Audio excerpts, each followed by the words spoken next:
proyectos juntos, así que es de la casa. Pero de todas maneras, ella, para quienes no la conozcan, es profesora asociada del Departamento de Ingeniería Eléctrica del área de Ingeniería Biomédica de la Universidad de Concepción. Así que se dedica, ya verán, a seguir fibras, a resolver un montón de problemas de conectividad no funcional, estructural, utilizando imágenes de difusión de resonancia magnética. Así que todo tuyo. Aquí estamos todos ansiosos por escuchar tu presentación. Ok, muchas gracias por la invitación. Siempre un gusto poder intercambiar ideas con ustedes y colaborar, así que feliz de presentarle estos trabajos. Bueno, como no todos conocen, me disculpo por los que ya conocen un poco, porque en realidad hago un resumen aquí de todo y muchas cosas probablemente ya la han escuchado, ya, así que, pero en general para los que no lo conocen, prefiero presentar esto y si, bueno, más adelante quieren algún detalle en alguna cosa, obviamente se puede ver. Entonces, lo que les muestro acá es un área de investigación enfocada en la tractografía cerebral, ya básicamente, que les voy a explicar un poco en qué consiste.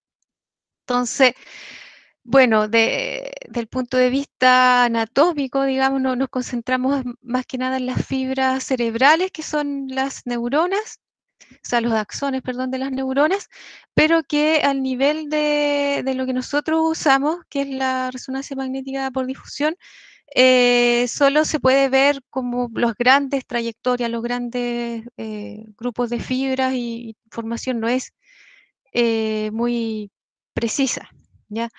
Entonces, pero el objetivo es poder estudiar los grandes fascículos, entonces, donde lo que más se han estudiado son las fibras de asociación largas, porque justamente son más grandes, son más estables, están más en la profundidad del cerebro, si bien es materia blanca, pero más al interior, son más estables, varían mucho menos entre las personas. También las conexiones interhemisféricas, donde la principal es el cuerpo calloso, es la más grande, ¿no es cierto?, que está acá, pero también hay unas comisuras que son chiquititas y pues, se ven difícilmente, así que tampoco se han estudiado mucho. Y las fibras de asociación que sí son importantes y se estudian harto, que son en conexión entre la corteza y, por ejemplo, los núcleos grises o ya el córtico espinal que conecta con la médula, etcétera. Entonces, aparte de eso, que es como lo que se ha estudiado más, que resumo, serían las fibras conocidas, largas de asociación, las fibras de proyección, y el cuerpo calloso, están las fibras de asociación cortas que se les llaman fibras en U, que conectan circunvoluciones vecinas o cercanas, y esa también ha sido un área fuerte de interés en los últimos años para nosotros, por eso se las menciono. Estas están en la zona más superficial de la materia blanca, muy cercanos a la corteza y sufren varios problemas, efecto de volumen parcial, etcétera. Son más delgados, mucho más variables entre las personas, entonces son difíciles de estudiar, pero hay un interés creciente en ellas, sobre todo porque hay poco estudio, entonces interesa profundizar un poco más en ellas. No puedo entrar en los detalles de la difusión, ustedes probablemente puedan dar explicaciones mucho mejor que, que lo que yo puedo sobre la técnica, pero muy resumido, permite medir el movimiento, la difusión de las moléculas de agua en los distintos tejidos, en este caso cerebrales, y para medirlo entonces necesitamos adquirir imágenes de difusión en muchas direcciones, ya eso es lo más importante, necesitamos, ya no es solo un volumen, ¿no es cierto?, 3D, sino que es una serie de volúmenes, una cierta cantidad mínima, partiendo quizás por 15 y ojalá 50, 60, para obtener un buen modelo tridimensional de la difusión. Y a partir de esta adquisición o medición de la difusión del agua en distintas direcciones, en cada voxel, se puede obtener un modelo de la difusión. Y ahí hay distintos modelos, el más conocido es el tensor, y hay otros más también que como que logran una representación tridimensional en base a probabilidades de difusión. Entonces, a partir del modelo que se obtenga, se va a tener al menos la dirección principal o más probable de difusión, a partir de la cual después vamos a poder reconstruir las fibras, que en este caso no son fibras nerviosas, no representan una fibra nerviosa en particular, sino que es como las principales direcciones que se pueden obtener. Y son líneas, se calculan como líneas de flujo, generalmente es el algoritmo que se usa, y entonces son polilíneas 3D, y con eso básicamente nosotros trabajamos. Aparte de eso, es importante mencionar que a partir del modelo del tensor, que si bien es el más básico, se puede obtener medidas como la anisotropía fraccional, que nos indica justamente qué tan anisotrópica es la difusión, qué tan direccional podríamos decir, y es un mapa que se usa bastante y todavía se usa mucho. También pueden haber unos parecidos adaptados a cada modelo que exista, pero básicamente, según lo que yo veo, sigue usándose mucho la anisotropía fraccional como una medida para poder, sobre todo, comparar entre distintas poblaciones de sujetos. Ya, entonces, muy resumido, una vez que nosotros tenemos la tractografía, nos hemos dedicado a desarrollar métodos para poder estudiar la estructura de la tractografía, donde lo que muy comúnmente se hace es aplicar algoritmos de segmentación para extraer los fascículos conocidos. Entonces ahí necesitamos información ya a priori, ¿no es cierto?, creada, analizada, etiquetada en forma de atlas de fibras directamente o a través de zonas cerebrales etiquetadas, pero necesitamos información anatómica que nos guíe en esta segmentación. Y aquí hay una variedad muy grande de algoritmos que se pueden usar, los que funcionan bastante bien con todo lo que son las fibras largas. Son bastante estables ya, incluso con adquisiciones de mediana, baja calidad, se logran extraer sin mayores problemas.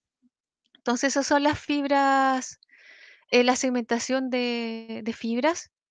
Y donde nos hemos centrado más nosotros es en lo que le llamamos clustering exploratorio. A lo mejor es un poco redundante, pero en el sentido que usamos el clustering para poder conocer mejor y describir un poco la estructura de todas las fibras, sin descartar fibras, porque el gran problema es que cuando trabajamos en segmentación descartamos una gran cantidad de fascículos que no están descritos. Entonces, el clustering nos ayuda a agrupar todas las fibras que están en la tractografía y poder realizar análisis sobre ellos que nos permitan identificar, como les menciono, otros patrones de fibras. También sirve para filtrar, para reducir la dimensionalidad de estos datos. Y básicamente son los tres principales análisis que se pueden hacer y donde nosotros nos hemos centrado, que es justamente el clustering, donde nos hemos enfocado en clustering que puedan procesar datos de gran tamaño, de más de 1 millón de fibras, y que puedan obtener fascículos compactos. Eso es lo principal. Acá, compactos en toda su trayectoria, que conecten regiones bien definidas del cerebro. También hemos hecho varios atlas a partir de los mismos clustering aplicados ya a poblaciones de sujetos sanos.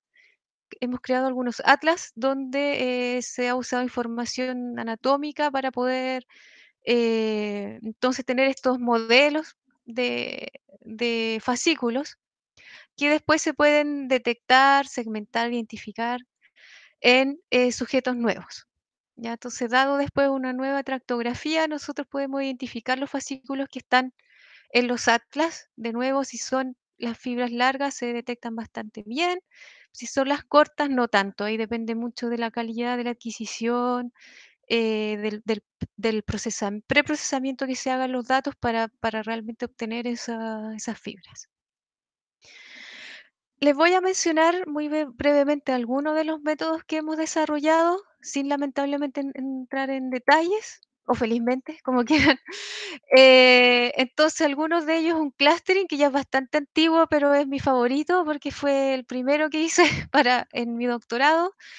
Entonces fue basado en muchos métodos muy sencillos, que lo que buscaban era subdividir esta tractografía por regiones, por largo, etcétera, hasta encontrar estos descripción de la tractografía ya con una menor cantidad de fascículos, pero suficiente para lograr un análisis más detallado de lo que había en su momento. Entonces, más o menos esto es una representación de lo que se obtenía. Entonces, eran bien delgados, sí, a lo mejor un poco sobre segmentado, pero preferíamos eso a estar fusionando información. Y esto ha servido y ha sido la base para varios de los análisis posteriores con los cuales se han podido construir atlas y sobre todo atlas, la verdad, de fibras. Lo interesante es que pudimos crear un método nuevo porque este ya era bastante viejo y no porque fuera viejo, digamos, no sigue siendo útil, pero tenía algunas cosas que no me tenía muy conforme y era que dependía mucho de otras segmentaciones, generaba muchísimos archivos, era lento. Entonces, la pregunta fue, ¿podemos hacer algo igual, pero que no dependa de imágenes, que no tenga tantos pasos, que no tenga tantos parámetros, etcétera? Y la respuesta fue que sí. Lo basamos simplemente en clustering de puntos, eso fue como lo novedoso del asunto. Al principio olvidamos de que son fibras y hicimos el clustering sobre puntos, pero sí con un cierto significado. Por ejemplo, clustering sobre el primer punto de la fibra, sobre el segundo punto de la fibra, etcétera. En realidad escogimos 5, ¿ya? Los dos extremos, el medio y unos intermedios. Aplicamos el clustering por separado. Entonces, en el primer punto, en el del medio, por ejemplo, el final, y entonces eso nos entregó información sobre cómo están agrupadas las fibras. Y después lo que hicimos fue obtener ya grupos de fibras que compartieran los mismos clústeres de puntos. Esa es como la base del algoritmo. Entonces, si las fibras comparten los mismos clústeres de puntos, van a estar siguiendo la misma trayectoria. Ese es como el principio del algoritmo. Y la verdad es que funcionó bastante bien. Entonces, ustedes pueden ver que sí, perdón, sí entrega fascículos que, a ver, voy a mover aquí, que entrega más o menos lo que buscamos, que son fascículos que tengan la misma trayectoria y la gran ventaja es que es muchísimo más rápido que el anterior. O sea, con toda la optimización y mejora que se le hicieron, pasó de 2 horas a 1 minuto. O sea, y eso es lo que queríamos, algo mucho, mucho más rápido y más robusto, porque depende de mucho menos parámetros, mucho menos información también. Entonces, este algoritmo que nos tiene bastante contentos, que es reciente, lo hemos aplicado a los datos nuevos ahora para hacer otros análisis. Sí tiene otras etapas para fusionar datos, etcétera, pero lo principal es lo que yo les expliqué. Y entonces se obtienen clústeres como los que ustedes ven acá. Son bastante bonitos, la verdad, y nos aseguramos que eso no signifique que esté eliminando muchas fibras. ¿Ya? No elimina las fibras ruidosas, efectivamente, pero no muchas fibras, mantiene las fibras importantes, podríamos decir. Y como les decía, se demora poco, paralizado menos de 1 minuto en analizar 1 millón de fibras. Entonces, bastante rápido. Si bien no es el objetivo de este tipo de análisis ser rápido, pero es bonito decir que además tiene esa característica. Aquí les muestro un video. Esos son los fascículos, creo que los más grandes que seleccionamos ahí. Entonces nos enfocamos en eso, de que los más grandes no fueran enormes. Esa es la principal diferencia con los algoritmos clásicos si se aplican. Ya, si nosotros aplicamos un algoritmo clásico de clustering en las fibras, van a tender a crear clústeres muy grandes en los fascículos principales. Y eso no lo queremos porque no queremos perder esta granularidad en el análisis. Después, ya si aplicamos un clustering sobre muchos sujetos, conservando los centroides solamente de los clústeres, ya se pueden aplicar clustering más convencionales como el jerárquico y obtener clúster ya que representan fascículos que existen en la mayoría de los sujetos. Y con eso se pueden construir atlas. Este es ya que igual hicimos hace varios años, pero que sigue bastante vigente. Y que ya tiene una representación de las principales fibras. Lo que sí se puede hacer ahora, que no hemos hecho, es que se podría crear un atlas mucho más completo que el que está aquí, por ejemplo, incluir muchos más fascículos que los que hay acá. Entonces, pero aquí están los principales: el arqueado, uncinado, el cíngulo, cuerpo calloso, etc. Después se puede aplicar la segmentación, dado un sujeto nuevo, como les mencioné, y dado un atlas, ya se puede identificar estos fascículos en los sujetos nuevos, y para las fibras largas funciona bien. Generalmente ni siquiera es necesario adaptar el umbral, sino que funciona bien para, eh, yo diría, sin mayor problema, ya con datos nuevos. Los problemas son generalmente antes, son para procesar la imagen, para alinearla, ese tipo de cosas. Y, y después lo que se hace, me voy a saltar unos slides para no alargarme tanto. Bueno, aquí les muestro, por ejemplo, lo que uno podría hacer si tiene ya poblaciones de sujetos. Bueno, en este caso son con síndrome bipolar y pacientes, o sea, controles voluntarios. Uno los puede segmentar, y lo más clásico que se puede hacer es tratar de extraer la difusividad media, la anisotropía media, promedio, en cada uno de los fascículos. ¿Ya? Y a partir de ese dato, después se pueden aplicar ya sea test estadísticos o algoritmos de Machine Learning. Ahora, también hay estudios donde hacen análisis más detallado. Por ejemplo, esta es una fibra corta, así que no es muy bonita, pero en los fascículos más largos sí se pueden hacer análisis a lo largo de la fibra, no solo un valor promedio, sino tener una cierta cantidad de valores y hacer análisis como a lo largo de ella y ver cómo varían. Eso también se hace bastante. Entonces, a partir de esto, como les mencionaba, se pueden detectar en los fascículos que están alterados en distintos síndromes. Se ha aplicado harto en eso. Y también, obviamente, se puede combinar con datos, por ejemplo, clínicos, con datos anatómicos, por ejemplo, el espesor de la corteza, etcétera, con datos funcionales, y ahí sería un input más, ¿no es cierto? La difusión dentro de un análisis mucho más completo de lo que yo les estoy mostrando aquí. Y como les mencionaba, lo otro que no nos hemos enfocado, porque había un nicho también ahí, obviamente, había poco estudio. No sé qué dice aquí, a ver, parece que, vamos a ver si funciona, no sé, me mandó un error, creo que no se ve esto. No se ve, pero no importa. Básicamente lo que les quería mostrar en 3D eran estos atlas que hemos hecho, que nos hemos concentrado un poco en las fibras cortas. Como les digo, era un nicho, no lo habían estudiado mucho. Tan así que este fue el primero prácticamente que se publicó con datos Hardy.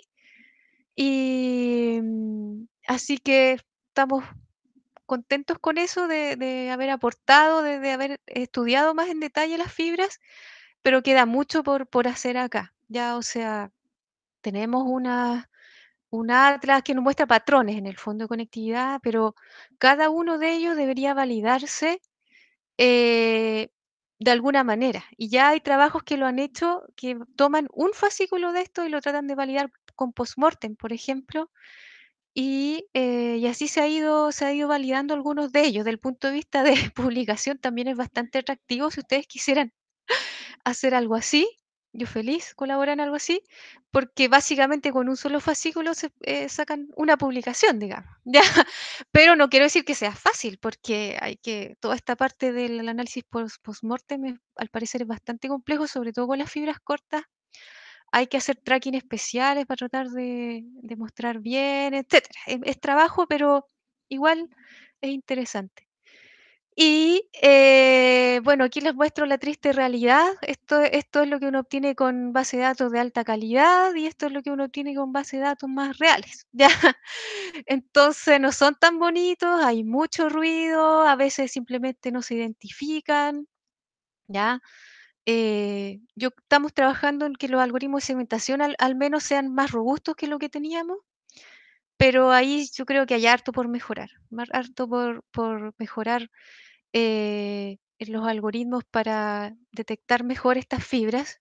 Las fibras en este caso son las de asociación cortas, pero aún así es interesante, hay poco hecho, entonces ya aplicarla incluso a bases de datos conocidas, o sea, que ya se han analizado, da resultados nuevos. ¿Ya? Por ejemplo, esta base de datos de síndrome bipolar, esquizofrenia, ya se habían analizado con las fibras largas. ¿Ya?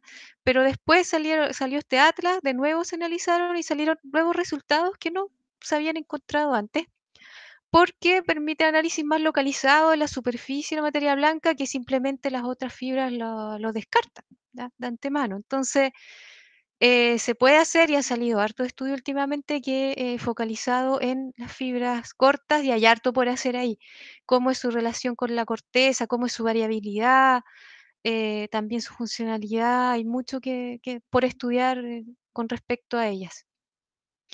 Por último, también un área interesante es la parcelación cortical. Es dados fascículos, conocidos o no, tratar de obtener una parcelación de la corteza que en función de las fibras, ya con el objetivo de poder a lo mejor encontrar áreas que sean más representativas, obviamente de la conectividad, pero ojalá de la funcionalidad también. Les muestro acá un trabajo también publicado recientemente. Este fue una subdivisión de las regiones corticales dadas por un atlas, son básicamente circunvoluciones. Y lo que nosotros hicimos fue subdividirlas en función de las fibras que teníamos, ¿ya? Las largas y las cortas más estables. Y bueno, nuestra validación llegó hasta, hasta acá, esa es la verdad, hasta algunas parcelas conocidas como esta, que encontramos que el método recupera zonas conocidas, como la de Broca y la de Wernicke, que en este caso relacionadas con el lenguaje. No es extraño que se obtengan porque está el fascículo arqueado como input, por lo tanto, lo que se encuentra es lógico, digamos, pero es bonito mostrarlo, mostrar que se puede recuperar. Pero aquí también, yo les digo, este paper fue una prueba de concepto, porque queda mucho por avanzar, mucho por hacer acá, para que sean más robustos los algoritmos, etcétera. Así que queda bastante por hacer. Eso es lo que tenía que mostrarles. eh, Así que espero que les haya gustado. Atenta a cualquier consulta. Muchísimas gracias, Pamela, súper, súper interesante. Damos espacio para preguntas. A ver si dicen yo en el chat o si no, ahí Nicolás tiene levantada la mano. Sí, Nicolás. Oye, gracias Pamela, súper interesante. Yo te quería hacer dos preguntas, la verdad. Una es porque obviamente que a mí me interesa la parte como el caso control, y los pacientes se nos mueven más y duran menos en el escáner. Entonces te quería preguntar, cuando tú decís de baja calidad, ¿cuál es el mínimo, digamos, que tú estás pensando en que esto, o sea, desde el punto de vista de una secuencia de tractografía, cuál es el mínimo que tú necesitáis para sacar una reproducción relativamente confiable y que tú te sientas segura haciendo estudios en torno a eso? Claro. Lo que yo he visto, por ejemplo, estos datos, creo que eran 60 direcciones. O sea, era una adquisición Hardy. 60 direcciones con un valor de B. Ahora yo aquí no soy experta. No soy experta en lo que es la... A ver, disculpe un segundo. Un minuto, por favor.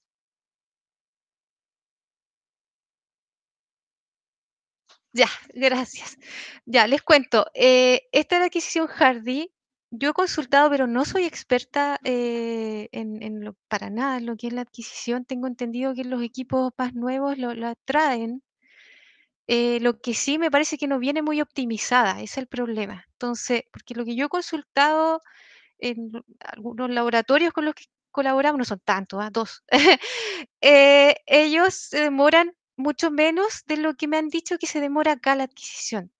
Entonces yo creo que lo que hay que hacer es estudiar bien, ahí ustedes, Pablo, Cristian, pueden ayudar mucho más que lo que yo puedo entender sobre cómo seleccionar la adquisición y cuánto se puede demorar, pero tengo entendido que se puede hacer en un tiempo relativamente razonable, que es como 15 minutos, ¿ya? Entonces ahí eso es lo que puedo decir yo, ahí Pablo a lo mejor podrá, eh, comentar más al respecto. Sí, no, tampoco puedo comentar así muy precisamente, pero sí, yo creo que en el rango menos de 15 minutos perfectamente posible. Claro, y no tiene necesariamente por qué ser Hardy, podría ser otro tipo de adquisición también. Sí. Y se pueden hacer optimizaciones como con presensing, hay varias cosas que se pueden hacer para cortarlo más, pero no te puedo dar un número ni se me ocurre así ahora cómo. Más preguntas. Yo no veo a todos, así que si que pueden ponerlo en el chat si que hay más preguntas. Yo tengo por mientras una. Yo sé que estás enfocada como en los atlas y me parece como muy razonable. ¿Es posible estudiar las diferencias y no las similitudes? Ese es un tema muy interesante y bueno, hemos tratado, o sea, tengo una alumna que está tratando, pero es bastante difícil poder hacerlo por esto de que hay tanta variabilidad. Entonces, al final, bueno, estamos trabajando con los datos del HCP, tenemos 1000 sujetos y ahí aplicamos clustering y tratamos de encontrar diferencias, pero hasta ahora no nos ha ido muy bien, la verdad. No, hay una cierta variabilidad, pero de ahí a identificar patrones, que eso es lo que queríamos, está complejo. Ahora lo que sí, hay estudios que ya no son por parte mía, sino que los colaboradores en Francia o en otros lados, lo que tratan de hacer es de encontrar una correlación entre la variabilidad en las fibras y la variabilidad en los surcos y en la corteza, y ahí se han encontrado cosas. O sea, obviamente, o sea, tiene que haber una relación, pero de tener métodos que las identifiquen, no es tan fácil. Entonces eso es yo creo que va a haber un fuerte desarrollo en eso, de identificar esta correlación y variabilidad, o sea, correlación entre los sujetos, disculpen, correlación entre la corteza y las fibras, y que eso también explique la variabilidad entre los sujetos. Es un área súper interesante. Pero hay que hacerlo localmente, o sea, por cada zona del cerebro, o sea, en todo el cerebro, tratar de explicar la variabilidad lo veo complejo. Gracias. No sé si hay más preguntas. Nicolás, ¿tú sigues con la mano levantada o querías otra? Sí, no, es que se me había desconectado, perdón, me cagó internet acá, pero tenía 2 preguntas, entonces llegó la primera y me faltó la segunda. La segunda se habían probado como en test-retest, esto del clustering, por los datos, digamos, que están, y cómo andan, cuáles insights has sacado de ese tipo de estudios. Yo no lo he probado. No lo he probado, pero sí hay varios estudios que han probado y claro, como les mencionaba con las fibras largas, está bastante parecido. O sea, a lo mejor no dan las mismas fibras, pero los fascículos sí son similares.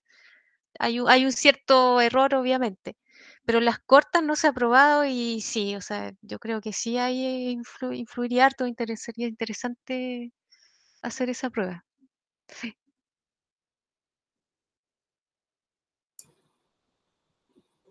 Más preguntas.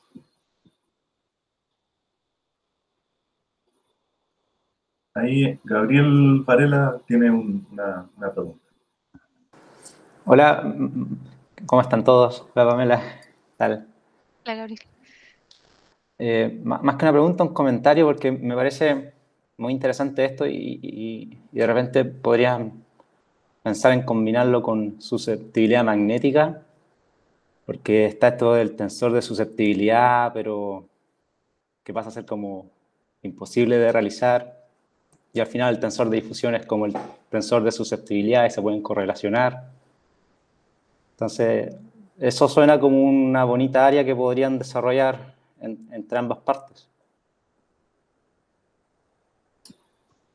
Sí, ahí yo confieso que no sé, no he escuchado lo que es el tensor de susceptibilidad, pero claro, o sea, sí hay oportunidades de poder analizar cosas ahí, me parece súper bien. Ahí comento yo un poquito, Gabriel. En el anillo que estamos desarrollando, el objetivo número 4 es exactamente eso. En el fondo, es tratar de alguna manera de encontrar el tensor de susceptibilidad, que es súper complejo porque uno tiene que girar el paciente dentro del razonador y claramente no hay muchos grados de libertad y uno puede, bueno, un poquito más tomar la cabeza. Entonces, una de las hipótesis que planteamos es que podemos informar de ese comportamiento anisotrópico a través de difusión. Porque en el fondo lo que sí está descrito es que lo primero que está descrito es que la difusión no es una cantidad escalar tensorial. Y lo segundo es que efectivamente se ha visto comportamiento distinto cuando cambias la orientación de las fibras. En el fondo hay una cierta dependencia de la dirección de las fibras y la susceptibilidad tensorial que tú observas. Así que ahí hay un potencial desarrollo, que de hecho, insisto, en la línea 4 de nuestro proyecto anillo. Interesante. No, eso sería choro que hicieran esas cosas.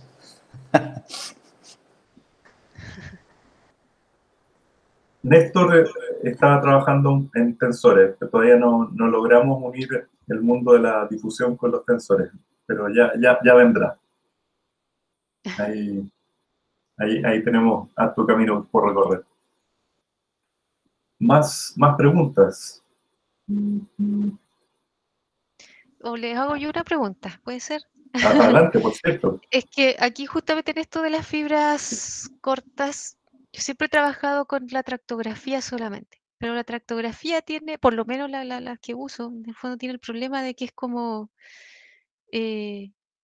no es toda la información de la difusión, ¿no es cierto? Entonces, y aquí donde sabemos que hay mucho ruido, mucha variabilidad, etcétera, tendría mucho más sentido incluir la información de la difusión, porque yo no estoy esperando obtener una forma que, o sea, no estoy esperando que la tractografía me diga, esta es la forma de la fibra que hay aquí, o sea, o aquí, sino que a lo mejor algo más difuso, pero más robusto, sería mucho más útil para los análisis. Entonces ahí eh, incluir la información de difusión dentro de este análisis para crear estos atlas y después segmentarlo sería mucho mejor. Entonces ahí no sé si a lo mejor puede salir algo. Toda la razón. Quizás Pablo, que es nuestro más experto en difusión, puede tener alguna idea descabellada de cómo incluir algo así.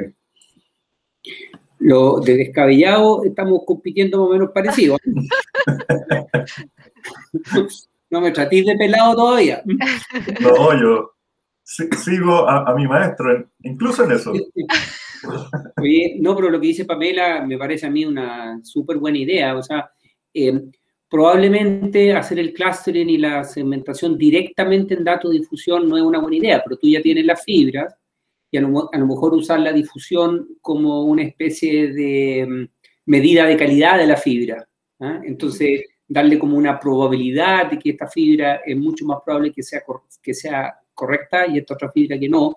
Pues no sé, pues, invento mirando los ángulos del tensor o alguna cosa de ese estilo, o la anisotropía de los tensores debería de alguna manera darte como una validación para la fibra. Entonces, ponerle un poquito de probabilidades a la tractografía podría ser súper interesante. Ahora, no sé en la práctica cómo hacerlo, pero Pero sería súper bueno, yo creo que no es tan difícil agregarle una función de probabilidad al clustering. Sí, interesante. Sería muy, muy interesante.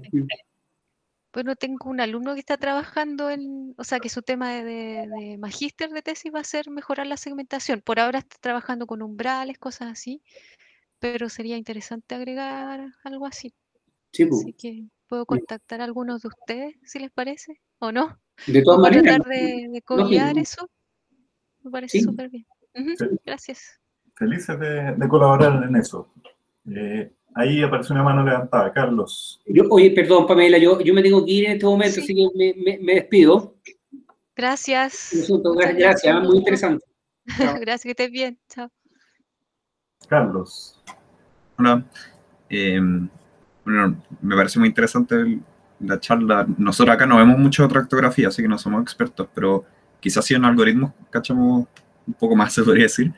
Y entiendo que el algoritmo de clustering, o no sé cuál está usando exactamente para hacer estas figuras.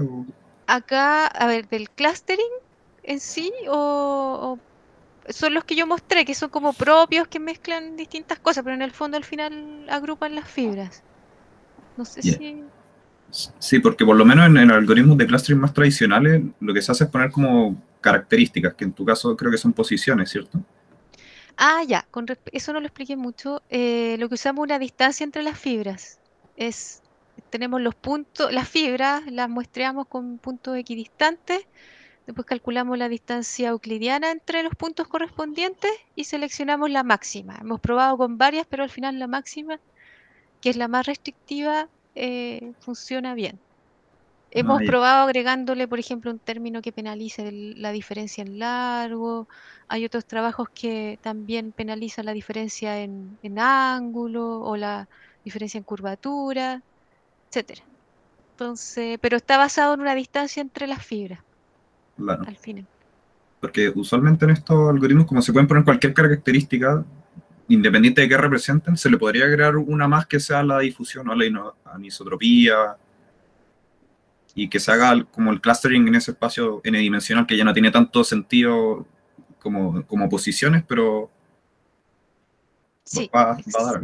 exactamente, sí, por ahí va, yo creo, lo que se puede hacer. Tengo una alumna que trató de incluir, pero era el promedio de la difusión, pero no, tiene que ser algo mucho más localizado, a lo largo de la fibra.